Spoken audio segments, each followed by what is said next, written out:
right. Rich called in. Oh, already on. No, looks like we're on. Okay. All right, good afternoon, everyone. Call this Newmarket School Board meeting on July 7th, 5 p.m. to order, and we'll start with the Pledge of Allegiance.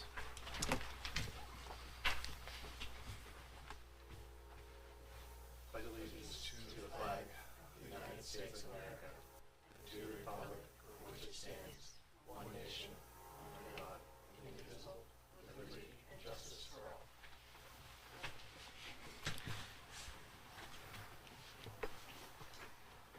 All right. I see no members of the public here, but we will open the floor for public comment anyways at 5 o'clock.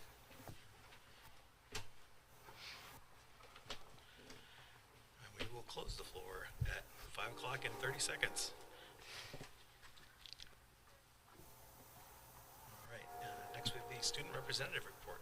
Yeah, very short this week.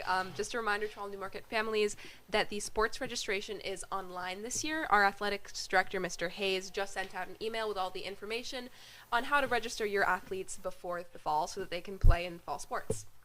Thanks. Great, thanks, Lola. Have a Great nice evening. Too.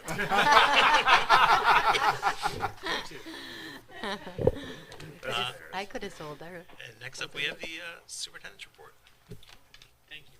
You can't leave from there. I can hide under the table. Actually, you're going to hear from me a lot tonight, so I'll try to keep it fairly brief. First of all, I wanted to just remind. I thought I just turned that on. Can you hear me now? Yep. All right. So I wanted to remind you about this school board retreat. We have scheduled it for July 19th, as we discussed last week. Patty did some great work, and it's going to be at the Riverworks here in Newmarket, so it's going to be at a local place. An agenda will be coming out early next week, but plan on 8:30 in the morning. We'll have some breakfast, we'll spend some time together, and we'll have the retreat. We'll probably wrap up by 3 o'clock that afternoon. Okay, so but there will be an agenda coming out early next week for that, so I'm looking forward to that. Second thing I just wanted to mention is I had the opportunity to go to my first budget committee meeting last week. And that was wonderful. I mean, Jana presented a lot of great financial information, but we also had some really good conversation, and obviously Dan was there. But great process. I actually am very impressed, quite honestly, how much scrutiny the budget process gets here in Newmarket, and certainly the budget committee is certainly one piece of that. So I appreciate the welcome, and I'm looking forward to working with them. Very good feedback from the committee, by the way. They were quite impressed. So. Next thing I just wanted to mention, as you know, at our last meeting, Linda Hopi submitted her intent to retire, and so obviously we don't have a food service director. We were really because it came about very late in the game, our options were quite limited. There's a June 30 deadline from the Department of Ed for us to submit our plans for how our food service program is going to be run. So in order to meet that deadline, we have signed a one-year contract to take over those services from Cafe Services, which is this company that has been managing the junior-senior high school. We will present you all of the details on that at the next meeting, because we're still in the process of getting everything worked out. But I do want to emphasize all of the employees that worked in that department were offered the same jobs that they had before, same salaries, same benefits, everything. The only change is the management, and it is a one-year contract, so that this time, or sooner than this, next year, we can have some conversation about whether we are liking this model and can continue forward. And certainly I know that there are legitimate reasons why people might question outsourcing the management of any of our services, but in this case it really was. We didn't really have any good options because it came about so late in the game. So, any questions about that? I mean, just quick clarification. When you say we took over, you mean Cafe Services? Thank you. Role? Yes, yeah. Cafe Okay. Services is taking over the management role, but Thanks. again, the employees, everybody who worked for us prior was offered a contract, and not everybody chose to stay. But the job was exactly the same benefits, everything. But they would be employees of Cafe. Correct. Okay. Correct. But again, the deadline was June 30, and so we really didn't have a lot of time to make a lot of decisions. Had we taken the alternative approach, which would be to advertise for a food service director there's first of all no guarantee we would find somebody, but we certainly wouldn't have been able to provide that definition to the Department of Ed within enough advanced warning. Any other thoughts on that? Again, How many people turned over?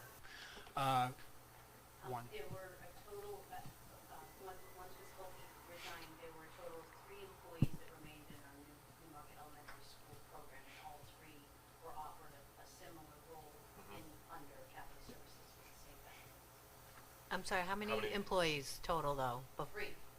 And No, did but- all but- accepted, And or one left. And how many left? Yeah, how Of many the left 3. versus stayed? I don't know the answer because they were negotiating with, Okay. However, of the 3, one of them one did of them indicate. definitely said she wasn't Yes. interested. Okay. And then there were 2 left, and I don't know where they are. That's fine. I was just wondering because I heard superintendent say something Right, about yeah. someone had left. Eventually. Yeah, we had one employee chose to, and actually it wasn't, I don't think, Not interested in that. it wasn't, and it had nothing to do with Cafe Services. It was just, I think it was more a connection to Linda. And those 2 of the 3 were part-time positions, right? I believe so. Yeah, all of them, all of them besides the director and the kitchen manager are part-time, correct? Yes. Yeah. Yeah. Okay, so moving on from that, I did want to mention that we met with, Janet and I met with the leadership of First Student Bus Transportation Company that provides our school bus services. Very impressed at the thinking that they're doing around, problem solving and making sure that the staffing here in Newmarket is ready to go. One thing in particular that stood out in my mind is how committed they are to trying to keep Newmarket people as much as possible driving, and they do have quite a few Newmarket drivers. In that spirit, we have a need for 11 drivers to provide for all the routes that we have. Currently, we have 9, which means we are still looking for 2 drivers. First Student would like to be able to put up signs at our schools recruiting drivers. One thing that they have done at other schools is park a bus with a sign on it that kind of tells you how to apply. They'd like to be able to do that. I mean, from my perspective, it would be, it benefits us if we can get more Newmarket drivers, but anything we can do to raise the profile of our need for drivers. I mean, the 9 we have, and there's one that's sort of in training that we hope will get there. But the thing that was the big struggle last year was anything beyond the core of the regular runs, extracurricular sports, all that stuff was very, very challenging without a full contingent of drivers. So I would ask your permission, because we do have a policy about advertising. Would we be willing to waive the policy for a student to be able to put a sign up at our schools to recruit drivers? Do you know when the deadline is? What they need to have drivers hired by? Well, to be very honest, at this point, even the drivers hired now, it's unlikely they would be able to get through the pipeline and be ready for the first day of school. Gotcha. Because there's a whole process you have to go through. I think even the one that they've got online, they're thinking October, right?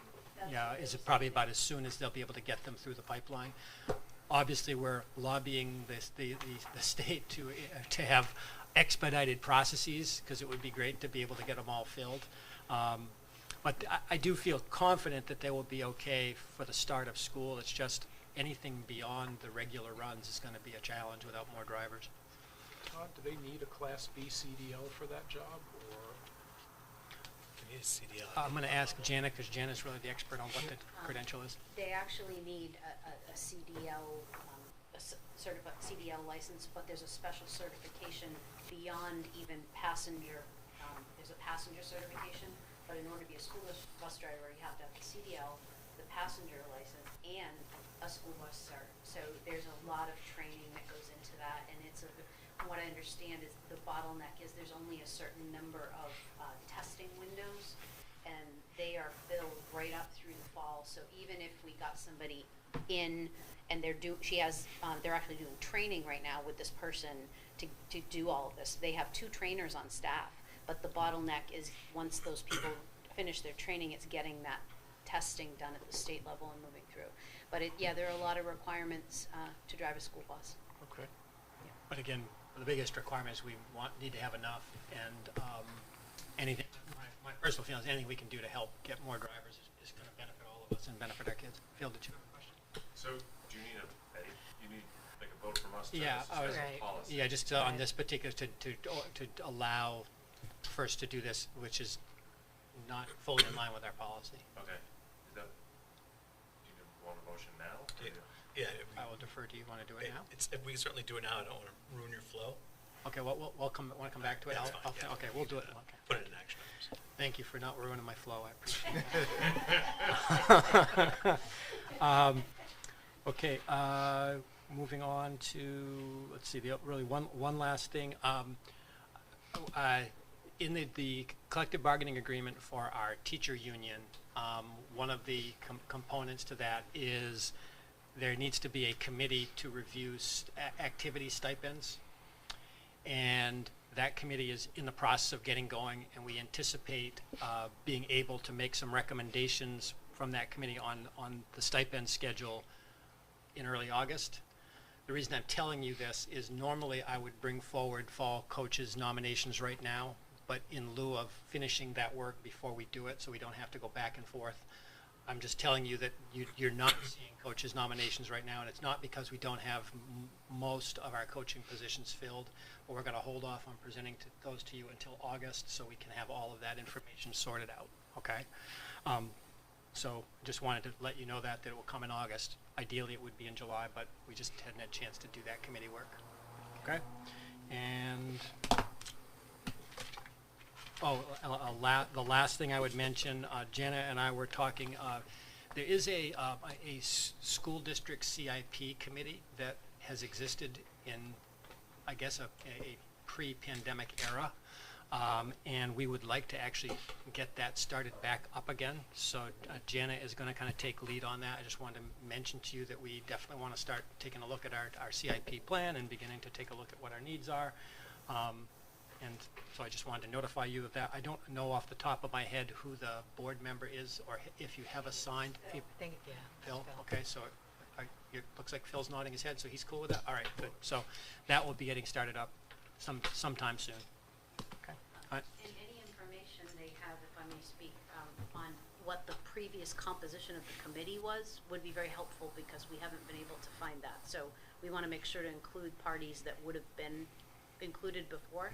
We have some ideas, but if anyone knows how that committee was made up before, that would be really helpful.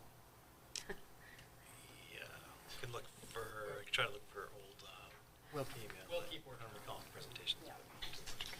All right. Will the committee have presented to the CIP committee, like the town CIP committee at some point? What they present to the board, the budget committee, but I don't recall ever having a full CIP committee come in, or school CIP group come in and present.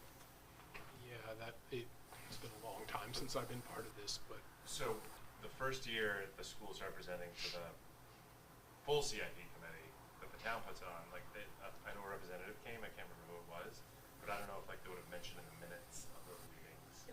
We're going to continue to look, Yep. but I didn't know if anybody recalled. Yeah. Tony might be a good resource for that as well. Okay. We'll make sure to assemble that so that by the next meeting we'll be able to start. I just want to give you the heads up that we're going to get that started up again. And that's all I have. Great. Thank you very much. We do have a couple of presentations by Jana, and then some action items for Jana and some discussion items with Jana. So, Jana, would you like to come up and start with the purchase order encumbrances for fiscal year Sure. 2022?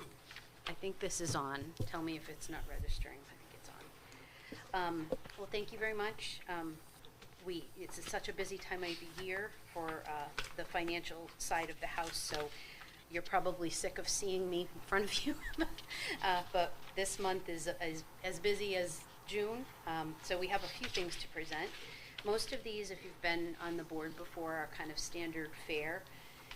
The first thing that we're asking for is purchase orders and encumbrances. As you know, our budget is voted and appropriated annually. And as part of that process, if funds are not expended as of June 30th, they basically return to the voters.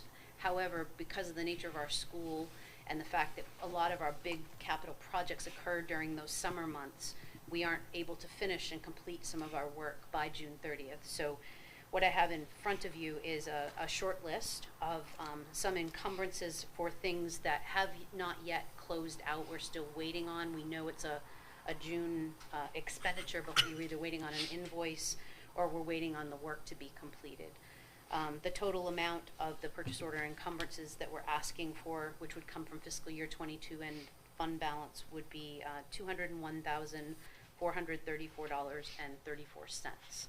Should any of these items not be expended fully, brought over but not expended, we cannot use those funds for any other purpose. They would revert back to the fund balance. But this is our estimate of what still remains and what we need from that year. So there's a couple items that jump out to me. The first is the furniture. Can you correct me? I believe basically those funds have been kind of carried over a couple times at this point, just because we haven't been able to expend them, right? Well, not those specific funds, but. Right. No, we put money into a capital reserve. That money remains. That stays. That can carry anything that we did. Okay. This Hertz furniture was one that we purchased this year out of fiscal year 22 funds.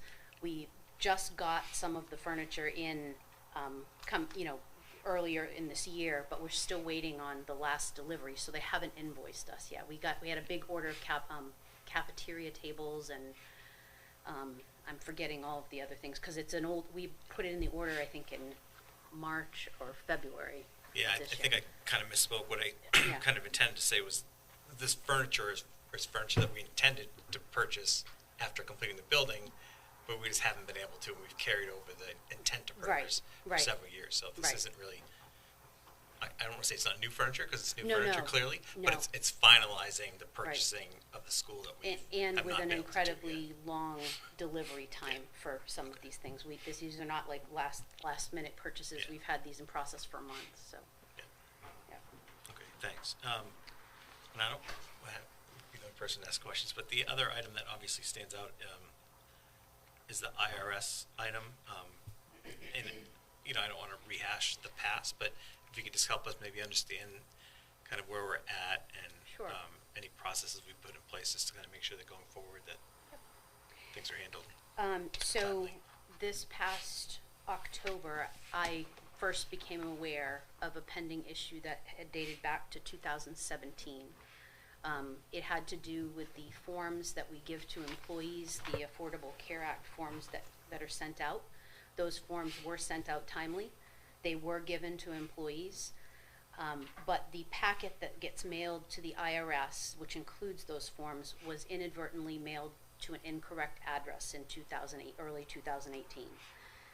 There had been a series of letters going back and forth between staff and the IRS, which is kind of what they do with escalating information. Several attempts were made to rectify it, but ultimately the loop was not closed. So when I became aware of it, even though we had filed things timely, we've paid everything that we needed to pay, we were at a place where the IRS felt that the response hadn't been done. And so this is a penalty amount. So back in October, I engaged the assistance of a tax accountant from our accounting firm. We've actively been pursuing it. The IRS, like everybody else, is incredibly understaffed. And so we would mail letters.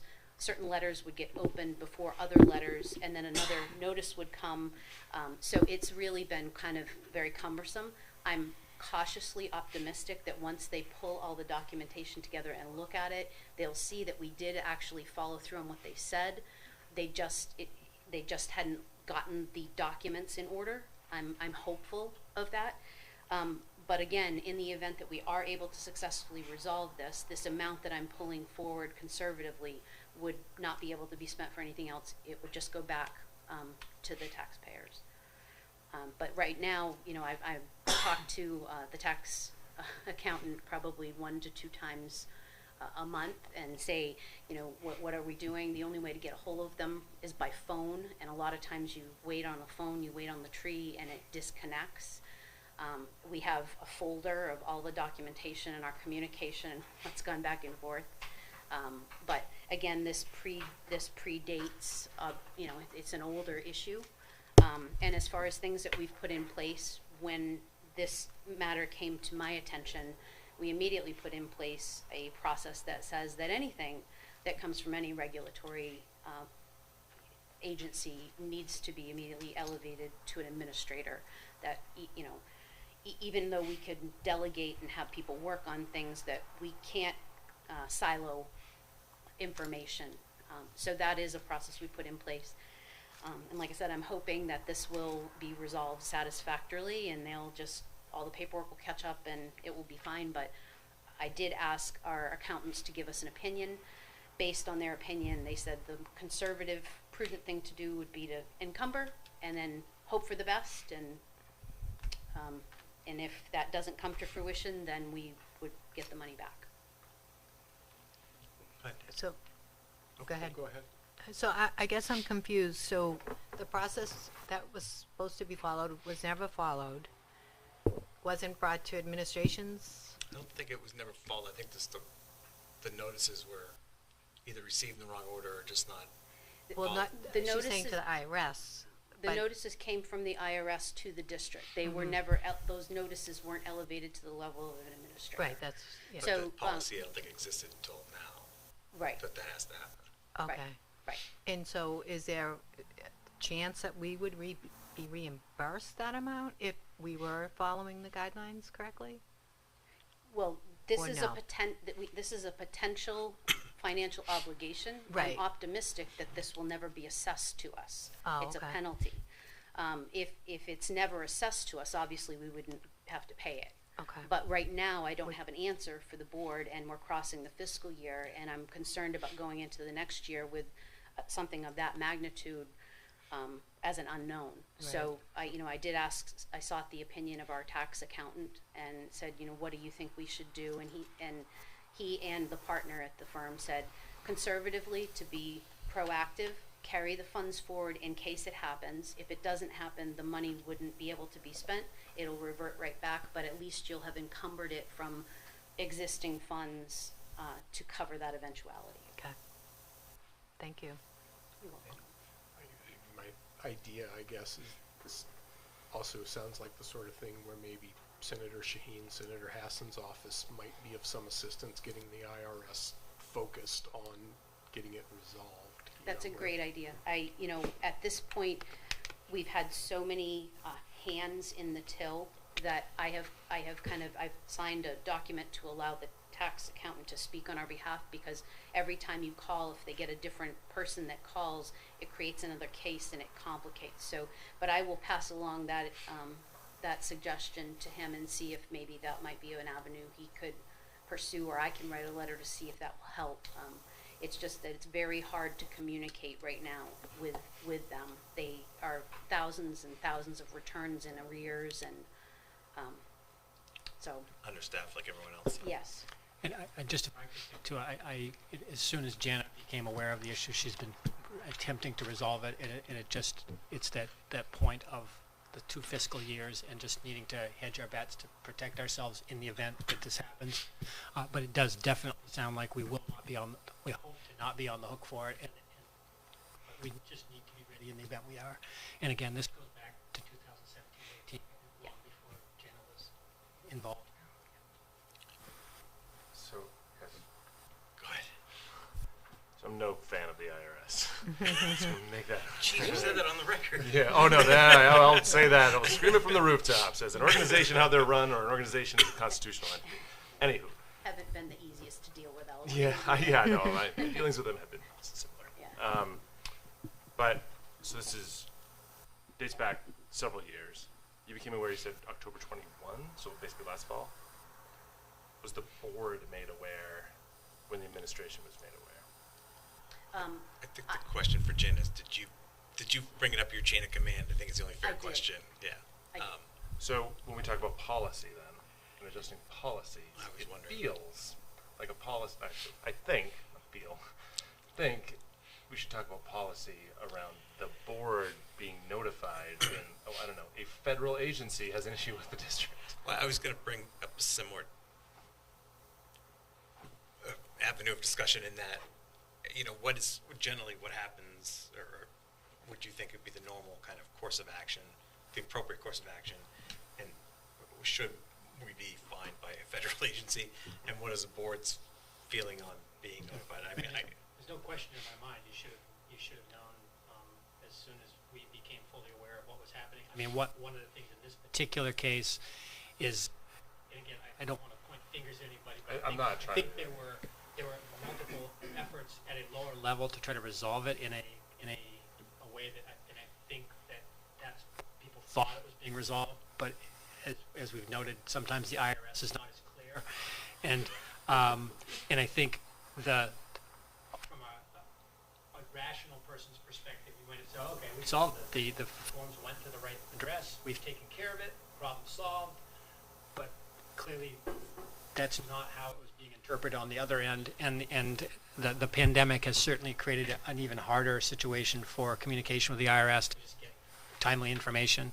So, I mean, from my standpoint and how things have played out since Jenna became aware of it, there's absolutely everything has been done right. We're in the process of doing everything we can to make sure that we resolve this as much on the behalf of our district, and certainly getting Senator Shaheen's office or someone like that involved certainly might not be a bad idea, just to rattle some cages and hope bring a speedy resolution to it. And if I may also say, in my experience, not just here but in other districts, getting a notice from the IRS is not an uncommon thing. Typically, you get it, you address it, you resolve it, you confirm it, it's done.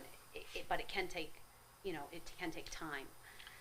So that's not an uncommon thing. I've seen it in both of the other districts that I've been in. What's a little unique here is the time frame in which it wasn't resolved. And I think, you have to also remember, I'm not making excuses, but I am saying in my office alone, how much turn and burn did you have for 2 years before I got here? Yeah. So there was a lot of transition and a lot of those things, and for typically this matter wouldn't reach a board level. But I'm less concerned with what happened in the past. Yeah. I think it was an oversight. I doubt it was intentional. There might have been a lot of chaos going on or whatever. Yeah. I think what's important to Phil and to me, and correct me if I'm wrong, but is that once it gets to the point where we know it's been several years, we know there's a lien of a substantial amount of money, the board should probably be notified, and we need to decide whether or not we have a policy for that or whether we want one, and maybe that's something the policy committee can discuss. Agreed. Yeah, right. And I'm not trying to cast aspersions or blame or anything like that, right? Like, I have no doubt it was you're continuing to handle it like as best you can with that organization. It's more of is it by policy or by practice? It just feels like we need to establish some level of by the board, this is going on. And I think oftentimes the term policy gets used in different ways. I mean, board policy versus the policy of our administrative team. So we've established an administrative practice that this is the way it comes forward, but certainly it wouldn't hurt to review board policy in terms of how that works and how that's notified. And I'm sorry, go ahead. No, I was just going to say, just to be clear, when it became a higher level of thing is when we received the levy of $108,000, and that was October. So that wasn't okay. So that At was, that point, it seems like okay. That feels like appropriate. something. okay. Yeah. So that would Right. be that's when we had a potential liability that we needed to face, and that And maybe this is something that we talk about at the retreat, but like the two-way communication flow between board and administration, I feel like is an opportunity area for us to grow as a district.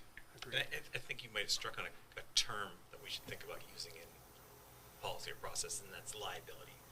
At the point it becomes a liability to the district, maybe it's appropriate for the board to be notified, whatever liability that be. right. It just seems like an opportunity area for us. I 100% agree And with you. maybe it doesn't have to be enshrined in policy. Maybe it's a practice. Yeah, And I agree with you. I agree with Phil. I mean, if you've got something that's so material that you can see it at the penny's place on the tax rate, it probably Fair needs point. to come to us. Yeah. Yeah, at least to be aware of it, absolutely. At least in an advisory, hey, we're working through this, we think it's good, but And again, nothing to do with your office at Yeah. all. No one's ever said anything but Well, and complimentary even things to you and your even in defense team. of prior administrators, we were still cautiously optimistic even in October that we would be able to resolve it before end of fiscal year. Not once we shined a light on it, but I get that, but once it becomes a liability, Yeah. I think it's that amount of money. Yeah. Yeah. Has the attorney given us any idea about when this will be resolved? Like I said, we're in touch twice a month on this, Okay. and it's just one of those things.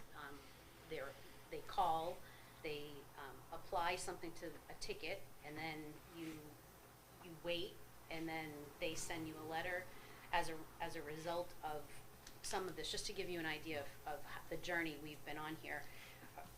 An unrelated matter, which is our quarterly payroll taxes, which we've paid diligently, correctly, perfectly every quarter. They opened one quarter's tax return before the prior quarter. They misapplied it to the wrong quarter, not knowing that it was for the subsequent quarter, because two of them were sitting there in the mailroom.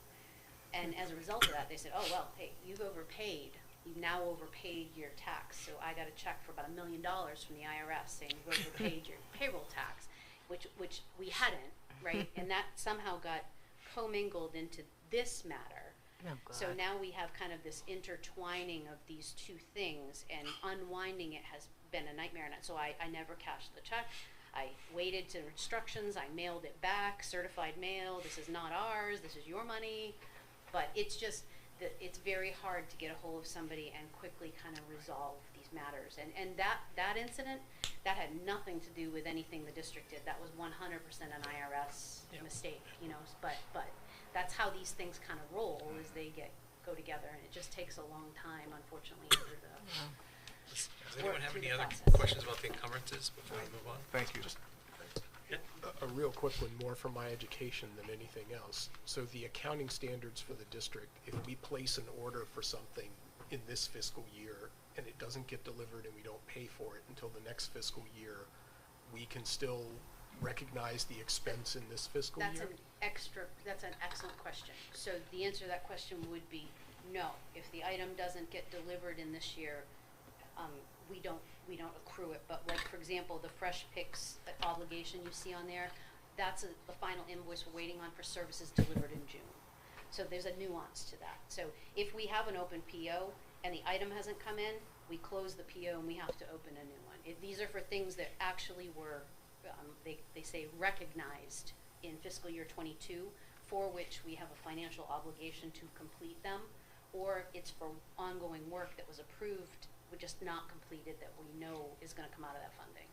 It's not most of this stuff is related to equipment like that we haven't gotten yet, but it was on back order or something like that. But some of them are bigger things.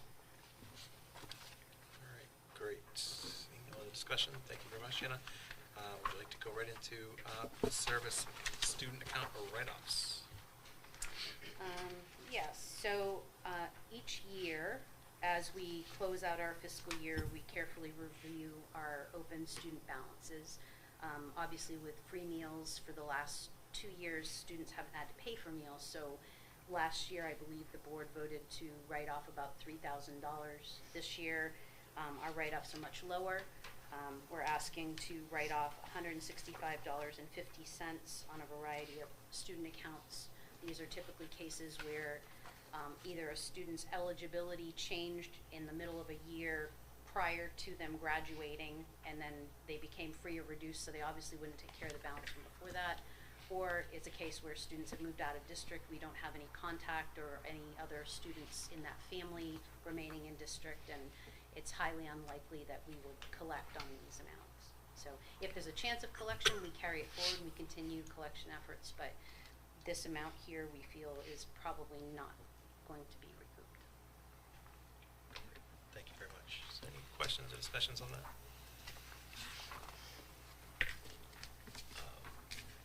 So I'm sorry, I'm contemplating whether we should try to move things around to get you out of here as soon as possible, but I think the agenda's short enough that we might be able to burn through them pretty quickly, if that's all right with you. Yeah, that's Did you want to go over the 22, 23? Yeah, I just wanted to, we haven't set our meeting schedule beyond today for this upcoming year. I looked at the calendar, and there's a couple of times where if we stick with the first Thursday and third Thursday of the month, which has been our pattern, we'll have meetings during vacation weeks, which I think is something we want want to avoid. So I was going to recommend we do the second and fourth Thursdays of the month throughout the year as a general pattern. If people are okay with that, that would mean our next meeting would be August 11th, and then we have another one on August 25th. Does that impact any other use of this room? Good question. Thursdays we generally Thursday night don't, is but that, typically- Thursdays are generally, but that is worth altering, yeah. So we'll just put a note on that, that we'll assume we're gonna go with the second, fourth, and we can always revise it. Yeah, we can change it on a case-by-case basis if we Yeah, have to. exactly. Yep. And you said August 11th would be our next So, yeah, so we would board. have, based on that logic, we would have a meeting on August 11th and another one on August 25th. Okay. And then in September, it'd be September 8th. Okay. and 2nd. Thank you. Next we have the food services contract for cafe services. Which actually I did already touched upon in Yeah. this report, but if you have any other questions, we can discuss it. But there will be an actual contract for you to look at next time. Any discussion on that? Nope, seeing none. So that, go ahead, did you have another part of it? Okay. So core services does tie into an action item and advertising. So why don't you Yes. want to go over that and we can. So, just to give you some background, at the NHIAA level, we are required to have a trainer services available at all interscholastic sporting events. Up until this year, we have used an organization called Access Sports Services, and basically it has been it's cost us about $19,000 a year, and they have provided us those services. Access notified us that they are no longer going to be supporting trainers. In fact, the only trainer they're going to continue to support is in the Exeter SAU 16 district, and beyond that, they're no longer going to provide trainers.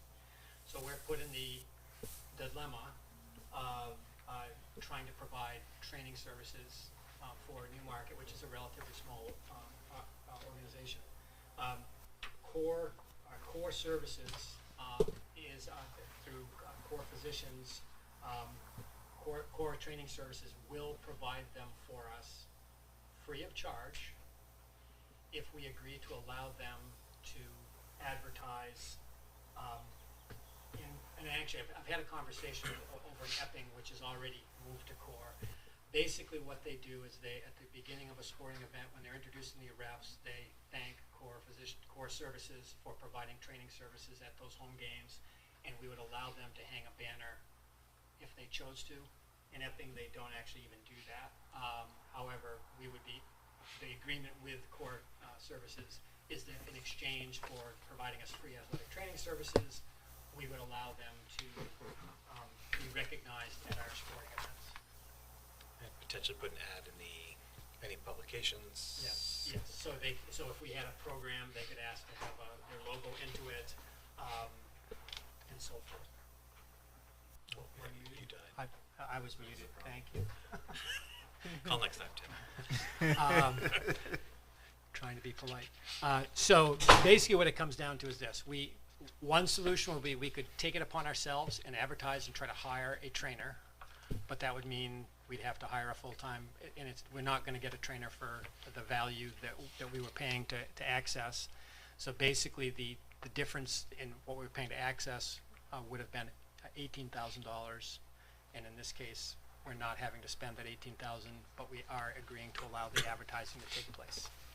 It's also I should put also an advertisement on the website, possibly, Possibly, yes. potentially. But what I have been told, and again, I know this, what I've been told by people who are working with them, they're not aggressively pushing advertising. They really, it's about getting into working with kids, and obviously they get to advise kids and families on, sports injuries and physical therapy, those kind of things. And really it's about those relationships, and then the assumption Referrals being from them, yeah. referrals from that, yeah. Can I ask a quick question? This is for my own knowledge as a board member about when waiving policies. Like legally, are we ever in an issue if we waive a policy for this group, but not this group? If it's a similar situation. I mean, I guess it really depends on how much we get into a pattern of doing so. I mean, it gets more challenging to hold to a policy if you waive it regularly. It's hard to say it's a policy if you don't adhere to it. I do think in both, because I've asked you about First Student, which is the provider of our transportation, and certainly them advertising for the purpose of getting enough drivers to service our kids. I think we can definitely see the connection between allowing that and providing the service for our kids.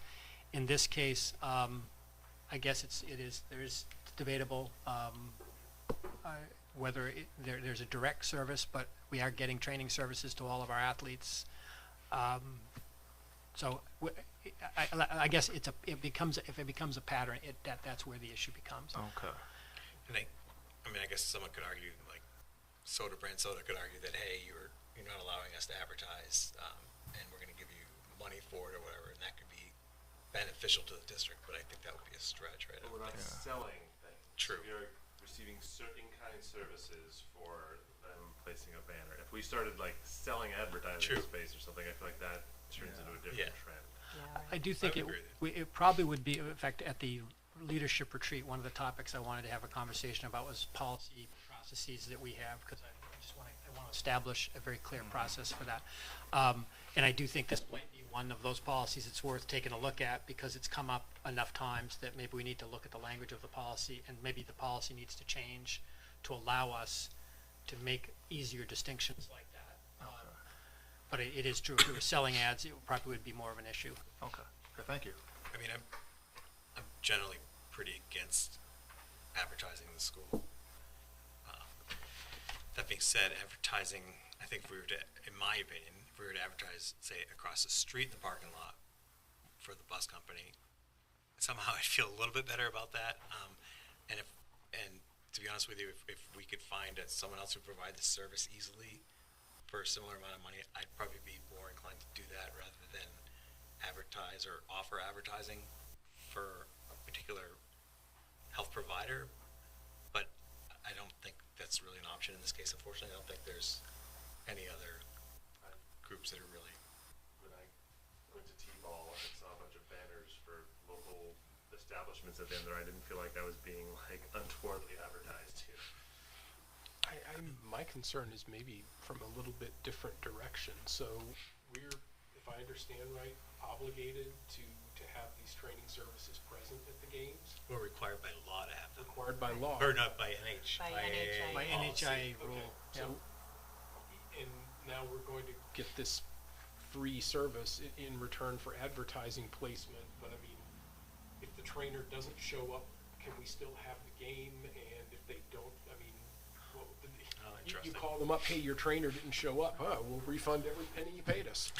It feels like we don't have much recourse under this deal.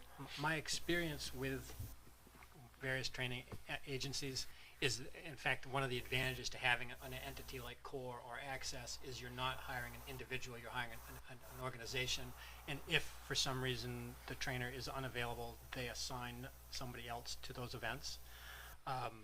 So they're generally quite good about that component, because frankly, the benefit they get is by working with the kids, establishing those relationships, and when a kid needs physical therapy or whatever, oh yeah, the trainer from CORE, that's where I'm going to go to do my And they probably PT. don't want on Facebook that the game was canceled because so-and-so didn't It's show. not a handshake either, I'm assuming. No, it's a contract. It's a real contract, and they're. I get that part of it. It's just you could envision them becoming a victim of their own success if this got too widespread. I don't know how many athletic trainers they have on staff. If you're going to have to cover. And Jenna can speak to that, but I think they're not 100% positive they will even have a trainer unless that's changed since you briefed me on it. So in preparation for this meeting, I already have gone through, there is a very extensive contract, and we've put it forward to the attorney, and we've gone back and forth with their attorney and my attorney, and so the contract language is set pending this board vote. But he was very clear with me. He had some interviews this week for trainers and just said, if I can't find somebody for you by July 20th, then you're on your own, because I have to get somebody in and train them and all of that. So even with this, we don't have a guarantee that there's a person sitting and waiting in the wings. They're hiring somebody for this purpose. Are we working on a plan B, even if that be?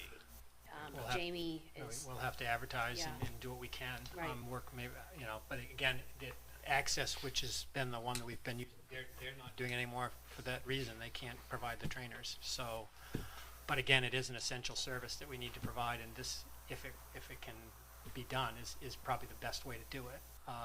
That being said, we'll punt if we have to, but I'd like to not have to punt. And I think the faster we can say yes or no to this, the faster we can pursue that other option if need be. Any more discussion on core services? Have they said what they would charge us if we didn't want to go the advertising route and just pay them for the service? They don't do that. Okay. Yeah. Does Because UNH offer anything?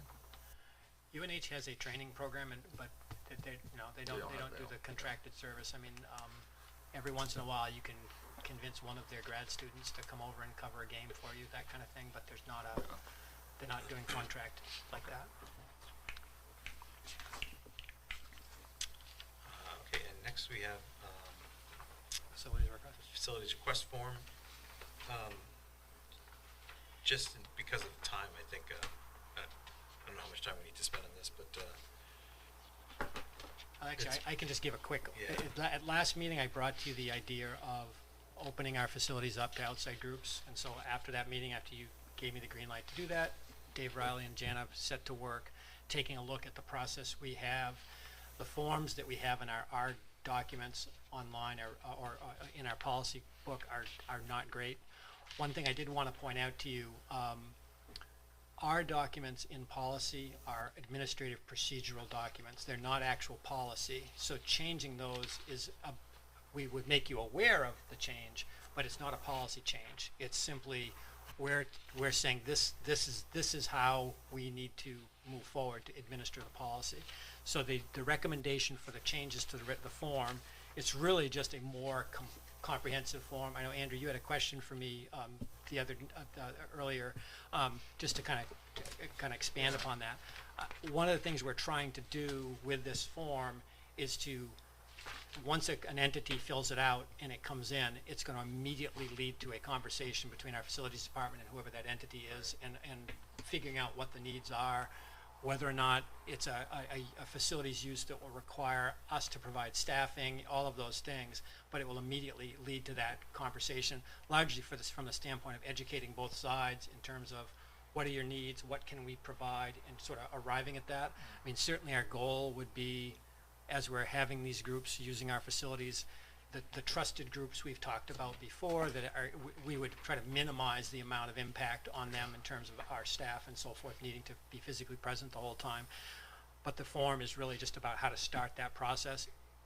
We would make it a completely form you can fill out online and submit. So it's really just trying to trigger a process. So I'm confident in conversation with Dave and Jana that this will get us started, and then we'll move forward from there. And again, we've had a couple of groups, and we're ready for the fact that we'll probably have more groups wanting to sign up soon. Yeah, thank you. I could tell that all three of you guys spent a lot of time on this, and thank you. I feel better after seeing that there's a process now. Thank you. so I assume we can strike action item Yeah, you 10. don't- We don't need to approve it. No, you don't need to approve it. No. The vote last meeting though was just for those two groups, correct? So do we have to do a whole nother vote just to eliminate that COVID policy? I think we should hold on that. I think we need to officially decide if our reentry plan that currently exists is going to continue or not. I have my feelings about it, but I don't want to. I want to have a conversation with you, and that's actually one of the things I hope to have some conversation about at the retreat as well. Okay, I thank mean, you. we certainly could waive it to the superintendent's discretion until our next meeting, if there's, in case any groups show I'm up more or are wanting to do interested. what you feel you need to do to be successful. Yeah. At this point, we have not, after that meeting, have not had a floodgate of organizations coming to us and saying, can we schedule? So really, in fact, I talked to Dave this morning, and even the ones that we had heard from have not actually followed up yet with anything. So my assumption is we'll update this form. Dave will probably push it out to the two groups that we mentioned and start the process and go from there. Can I just ask real quick, under the fee schedule, what is impact? The column labeled impact? The other ones made sense, but I wasn't sure how that would fit in. like our impact? Yeah, Impact it's cost so us. basically it's like, let's say for example the basketball program and they're running a tournament on Saturday and it's going to have lots of dirt mess and so an impact fee attached to. Am I getting that? I don't actually have I only brought my agenda. Yeah, but so if the event is going to have an impact on us that we need to recoup in some way, and that's so using the cafeteria, there are additional cleaning and so forth that has to take place. So that's what an impact fee is. Okay, thanks. And they are extremely reasonable, actually. Yeah, So- Yeah, I'd pretty. pay that. Yeah, and none of that changed. That's currently on. That's the same schedule that we've had, and certainly if there's desire to take a look at that, we certainly could. All right, so we'll move on to action items. And maybe we can group a couple of these together. It sounds like everyone's fine with the advertising portions, so I'd seek a motion to authorize first student to, or allow first student to place a bus outside the school for advertising drivers for the Newmarket School District. A bus or a sign. Of A some bus or a sort. sign. Yeah. I prefer to cross the street, but a bus or a sign, and a waiver of policy to allow core athletic training services to advertise pursuant to our agreement with them in, Are these in our items, our action items? yes, but I'm grouping some things 9 together. and Can 10. I add it? Oh, I'm sorry. Oh, okay. There's 4, but I didn't see the bus. In But lieu of that came fees. about. Oh, The okay. bus thing came about later because we just had a Okay, meeting the other gotcha. day, and they asked me to ask it. Okay. So moved. Second. All right, is there any more discussion on those items? Hearing none, go to the vote. All in favor say aye. Aye. Aye. Any opposed? Hearing none. Motion passes. Seek a motion to approve the June 16th public minutes and the June 16th non-public sealed minutes, which we've Don't have, right? already voted on once, but we'll vote on that again. So moved. Second. Andrew, Dale. any discussion on those? I did have one thing on page 3 of the public minutes. About halfway down the page, it should say $520,000. It's just missing a 0 off the end of the number. Under B, Interim Financials. Oh yeah. Oh,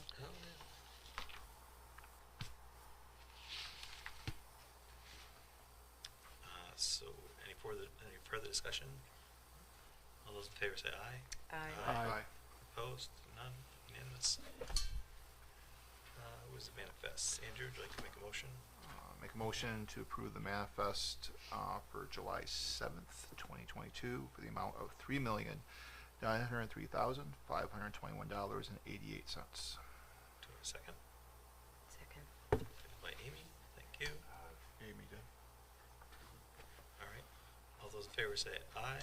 Aye. Opposed? None? Seek a motion to approve the purchase order encumbrances for fiscal year 2022 as presented. Should we have the amount in that motion? Sure. Totaling something. $201,434.34. Thank you very much. So moved. Second. Any discussion? All those in favor, say aye. Aye. Motion passes. Seek a motion to approve the food service student account write-offs for fiscal year 2022 totaling $165.50. So moved.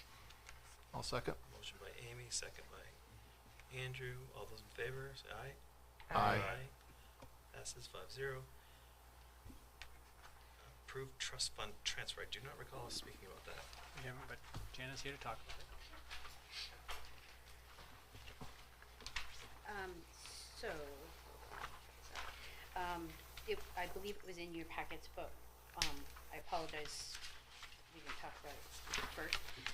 The transfer of funds, so if you recall, back in October of last year, we had a special meeting, convened the legislative body, a vote was made to put additional adequacy aid into a capital reserve fund. 3 projects were discussed, the windows, the electrical upgrade, and ventilation all at Newmarket Elementary School. So most of the work associated with that is going to be done over the summer due to the invasive nature of it, but there were some things that we paid for out of our regular budget in fiscal year 22. We paid a total of $12,570 for engineering drawings in preparation for our window RFP, and then we paid $15,210 for the NES electrical upgrade project, which amounted to some materials that they purchased in advance of doing the work. So what we're seeking is a vote you are agents to expend on that capital reserve fund. So we're seeking for a vote to transfer $27,780 from the capital reserve fund to reimburse the district, the general fund for those projects, because those were projects that weren't funded in our general budget. Any discussion? So it's not a trust fund, but we're pulling from a capital reserve fund. Correct. There's a nuance Yes. between, as you know. Yeah, no, this is a capital reserve, and we do not need to have a legislative or public hearing for that. All right, I'd seek a motion to authorize the transfer of $27,780 from the School Improvement Capital Reserve Fund to the General Fund. So moved. I'll second. Amy and Phil, Andrew. All right. Any further discussion? All those in favor? Aye. Aye. Aye. Motion passes. Next we have the RFP for the windows at the elementary school. Okay. This was one that we brought the RFP way back in the spring. We had one bidder. The amount that came in, it was Granite State Glass. The amount that came in was $550,000 plus, which was for the full scope of work that we had drawn up. It would have replaced all the existing older windows at NES. Unfortunately, the amount of money that we transferred to the Capital Reserve Fund as part of the meeting in October is not adequate to fund that whole project. So we have a couple things going right now. As you know from my the last time I spoke, we're submitting for the school efficiency grant. We're hoping to win that award of $150,000. If we do, that would allow us to complete the full scope of the work. But in the meantime, there's a 42-week lead time on ordering these windows. So we wanted to at least get the project moving on the pieces that we have funding for. And if that seed grant comes in, we would then be able to do the second part of it and kind of work it that way. So what we did is we went back to Granite State Glass and we asked them for an alternative proposal that was that would bring us down to a level that we could afford with the funding we have available. They came back with a second alternative bid of $296,656. That is 35 windows as opposed to the full scope, which I believe was 61. So our recommendation to the board is doesn't mean that these windows won't get done. It just means that we're going to work on the project we have funding for right now, hope for the funding with the seed grant, and if that doesn't come through, we will look at another alternative way to fund that project, but we didn't want to obligate the district to money that was beyond the scope of what we had available at the time.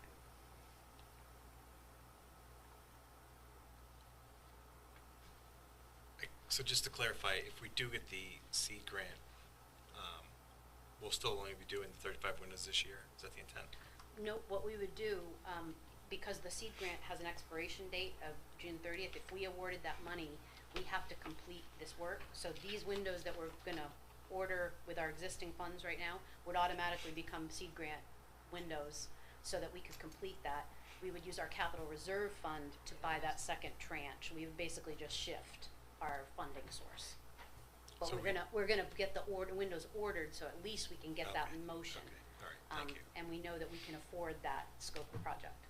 Makes Yeah, I sense. was gonna say, 42 weeks, this is next summer's work from the sound of it, right? Absolutely, Yeah, absolutely. probably, Yeah, well, it'll be next spring, and if we get the seed grant, I've already talked to him about how we're gonna have to get creative, and, we may move some kids, cause we have to get the work done before June 30th to be able to have that happen. So we're hoping that by getting our order in really quickly, that maybe that lead time might not be as long as anticipated, but in any event, we're looking to get these done by June 30th. If we win that award, we have to. But we'll get it done. 42 weeks, you and I could learn how to turn sand into glass by that time, so. I think you're giving us a lot of credit, Karen. Jan, I have one question. When do you know about the seed grant? I know it's due July 20th, right? Yes, and But- my understanding is that we should know by mid-August if we've been awarded it or Okay. not. Thank you. You know, like I said, there's only one award, there's no guarantee we're gonna get it, but we had, as of today, I got the last piece of information we need, so, the grant's going in tonight. We're gonna apply and we're gonna hope for the best and cross our fingers and. That last piece of information was me finally signing a letter that I wrote on the board's behalf, so the delay's on my fault, my part. I'd seek motion to approve the RFP for windows at the Newmarket Elementary School totaling $296,656 to Granite State Glass. Second. Motion by Dan, second by Phil. All those in favor say aye. Aye. Any opposed? So it sounds like we should tentatively approve the board calendar and then we can just tweak it as Yep. needed. Second week, Wait. second Thursday of every month, the Conservation Commission generally meets here. At That's what I'm saying, at like, 7 o'clock? 7 o'clock. Yeah. Just So give us a means good we reason have to get like- out of here. Sounds like a win-win to me. I'm not saying like, Yeah. we need a turf war with the Conservation Commission or not, but We could go with the first and third, and just the 2 times that it comes up against the vacation, we just go the second and fourth then, and that's way we minimize the conflict. Yeah, you know, either way it doesn't. talk to them, I don't know how married they are.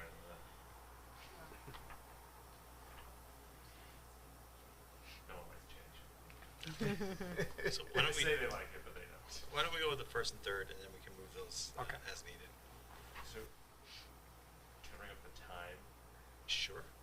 It's so Funny you should hard to mention bring that. up at 5 o'clock. 5 o'clock, It's hard yeah. for them to like get to for public comment. Funny you should mention that. Todd and I have been discussing that. Certainly, one suggestion would be to add a second round of public comment at the end of, to allow people to have comment when they arrive. It's not an uncommon practice. Other districts do that as well. Or we That could- gets a little awkward if we're doing non-public, though. So that would be We the do it last thing we before. do before. before. Yeah, Correct. before. Or we certainly could, is it the time for them to get here and comment or just to observe the meeting? Like, is 5:30 better for these people? All Okay. I've had is people complain to me about 5 o'clock. They're like, it's like they can't get to the meeting or they can't like watch the meeting or like. Because it starts too early. So Yeah. public comment wouldn't help in that case. Yeah, maybe. Again, I don't want to like. I don't speak for them. I say I don't want to speak for them. But I've had people complain to me like, why doesn't it start at 7 like everything else? And you used to prior to the pandemic. That being said, more than one occasion we have people from the district here, and it is a hardship for them. So maybe we should talk about it in the retreat. Is that Okay. Like I'm not dying to have 7 o'clock meetings either. Yeah. No, I also, me like, either. Yeah, But I right. understand. There's enough people have brought it up that I feel like I have to. Yeah. Yeah. We could that's split what the we do. difference, go 6. That typically will get everyone out of here by 8 or Yeah. 8:30 at the worst. Because it is time for us to do the board's business, but we are a public entity, and people should be able to attend if they wish. So. Would you get? I'm sorry. I'm sorry, I've said a lot of things. No, no. So I've had people say things to me too. With that said, before we discuss this as a board, could you talk to your staff and just kind of get a feeling if we pushed it back an hour, would that be a big hindrance to them with like their commitments. And to you. Yeah, to you too. I mean, By the way. I mean, it goes without saying that you know, for school staff, our workday is in the daytime, and the later it is, the longer the day is. And actually, Yeah. I've had many conversations with people. I think school staff do appreciate it being at 5 o'clock. That being said, you do have a role to play with the community and making sure that the community has access to you as a board. So, school staff will figure it out and we'll make it work whatever time you decide is best for the community. I mean, we are somewhat unique in a board in that way. In most boards, they're not bringing in. Well, I guess some boards are bringing in department heads once a year or something. But Council brings up department heads constantly. oh, really? Yeah. Oh, okay. But they're not teachers. It's different. I mean, we all know Yeah, we that's don't true. teach And they can students. come in late the next day or whatever. Like, but So maybe yeah, 5:30 or something. Like, yeah, let's talk about during the let's talk about during the retreat. I think there's a potential for moving non-public to 5 o'clock. So we do all the non-public stuff first. That we wait till the end. It holds us here late, like even later, That's and then interesting. like yeah. start at 6 or something. I don't know. That's an idea. I mean, it Yeah. does create difficulty. Well, solutionizing, but we can talk about it. So for right now, can we just do the vote for the first and the third, Third, and then? yeah. Yeah, Is and that- then retreat. Okay. That was- All right, so I make a motion we approve the fiscal year 2022-2023 school board meeting calendar as presented With time TBD. with time TBD. Sure. I'll move. So moved. Second. All right, is there any more discussion? All right, seeing none. All in favor, say aye. Aye. Aye. Passes unanimously. We did core already. Next, we have some exciting awards to present to two very, very deserving people. You want to discuss that? Sure, yeah. So actually, this is something that I learned about. It's very unique in Newmarket. You have this NCEP organization that works to promote and support community education. It's a wonderful thing.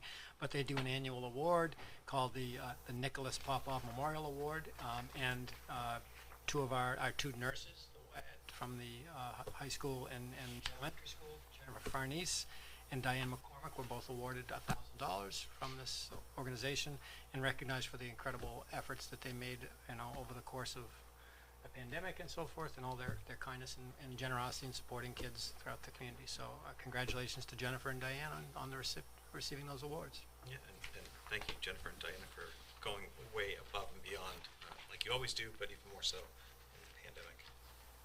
With that- Also, thank you to NCEP NCEP, for everything yes. they do. and very gracious, and the Nicholas Popov family. Although I'd seek a motion to approve the NCEP Nicholas Popov Memorial Award to Jennifer and Diane. So moved. Second. All right, all those in favor say aye. Aye. Aye. Motion passes. Next we have a personnel matter. Yeah, so we received a resignation from the librarian over at the elementary school. Give me 2 seconds. Emily Stern. She has actually taken another job in another school district, so she's moving on in her professional career. So she has submitted her resignation, and all indications are she's been a great employee, and I wish her well in her future endeavors. Can I ask 2 questions? First, the position, does this require a library science degree? Yeah, we need It a library does. media. Those rules are being looked at right now at the state. Oh, they are. And then my second question is, I believe there's a policy that after July 1st, that there is like a commitment that the teacher has. Is that, Well, the contract very specifically says 30 days. They need to Okay. give 30 days notice, and she notified us on June 24th. So she's well within the contract. okay, awesome, thank you. Thank you, Emily, for all your work. I miss you. All those in favor of approving or accepting the resignation, please say aye. Aye. Aye. I probably should have had a motion on that. You want to redo? Yeah, I'd seek a motion to accept the resignation of Emily Stern. So moved. Amy, Second. thank you. That was a test, and you all failed. All those in favor say aye. Thinking otherwise. Aye, all right, that passes 5-0. Reminder, our retreat is the 19th, 8:30 at the Riverworks. If you have any items that you'd like to, topic items you want to discuss at the retreat, please let me or Todd know, so we can add those. And our following meetings is back to the 4th, August 4th, the first Tuesday. Great. With that, I'm going to do something else. I'm going to, yeah, all right. I'd seek a motion to enter into non-public session pursuant to 91A3, Roman 2, A, C, E, and L, specifically to discuss ongoing personnel matters and to discuss litigation and advice from counsel. So moved. Second. Phillips. All right. By roll call vote, Harry Swanson, aye. Amy Tilton, Aye. Andrew Hemiger, Aye. Phil Lazaro, Aye. and Dan Smith. Aye. All right, we are now in non-public. Channel 13, we will be adjourning, upon returning, so please feel free to leave for the evening. Thank you very much. Can I ask you real quick? Yeah. Plug any of the civics teacher, okay? Let's use the constitutionality of the IRS. I just don't like the whole 14th Amendment that even allows for Oh, the 16th Amendment. 16th Amendment, Yeah. sorry. No, I know. But I mean, I know what 16 makes me sick. Yeah. I always tell my students. 16 makes me sick. Yeah, So, yeah, I just don't like the Okay. concept. okay. I was just wondering who would collect the